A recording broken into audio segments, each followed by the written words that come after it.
السلام علیکم دوستانو. توکلنا نمبر چې بند شي نو بیا بل توکلنا نه اوپن کیږي. د هغې لپاره بیا ډېر زیات کوشش کوي، مطلب زوړ نمبر د کلا وهلو لپاره منسټر اف هیلث سره به کنټیکټ کوي. یو شی نننی سیټینګ باندې که تاسو عمل وکړو دوستانو، دا کم سیټینګ چې تاسو نن درخیم پرون د صحتي په شان دي، نو که دا سیټینګ تاسو په خپل توکلنا کې وکړو، که تاسو نه نمبر ورک شو، تاسو نمبر بند شو، پاکستان ته لاړئ، ان شاء الله هر وخت به تاسو توکلنا کولاویږي. لیکن په دې سیټینګ باندې به تاسو عمل کوئ. د کم ملګرو توکلنا چې بند ده، مطلب د نمبر د وجې نه، ان شاء الله هغې دپاره به سبا زه ویډیو جوړه کړم چې دغه څنګه تاسو کولا وهلی شئ.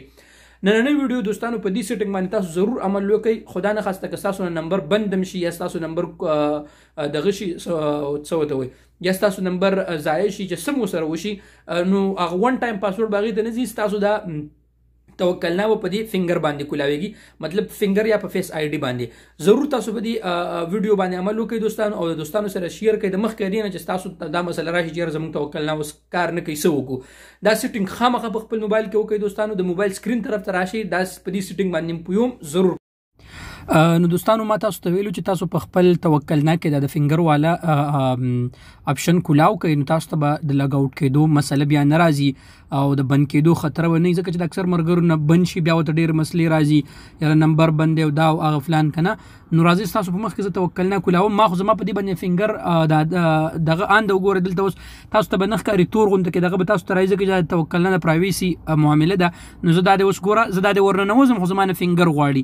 ګوره فنګر دا دی، زه به اوس فنګر دلته دا کوم، دا د کولاو شو او د هغې نه علاوه بیا دلته به مای پروفایل ته به راشو دوستانو، او په مای پروفایل کې بیا دلته بس وړوکې غونته کې اپشن دی، دا زما آلریډي آن دی دوستانو. ګورئ دا اپشن دی، دا به تاسو آن کوئ. ګوره زه آف کوم، ټیک شو دوستانو. ما داسې آف کو، سوري یار،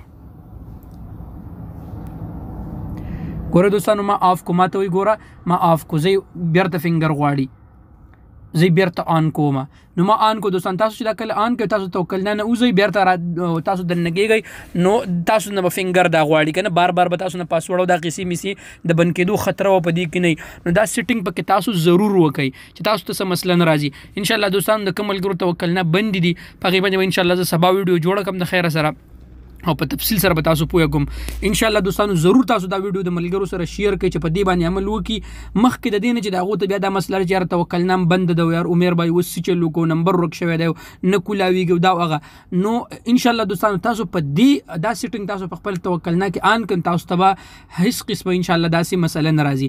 دوستانو امید ده چې تاسو دا ویډیو بس تاسو خوښه شوي. که ویډیو تاسو خوښه شوي دوستانو د یوټیوب چینل ورسره سبسکرایب کړئ، د بیل آیکن ورسره ووهئ چې انشاءالله دا قسم معلوماتي ویډیو تاسو د فیدي ویډیو تاسو ته بر وخت ملاویږي. مهرباني.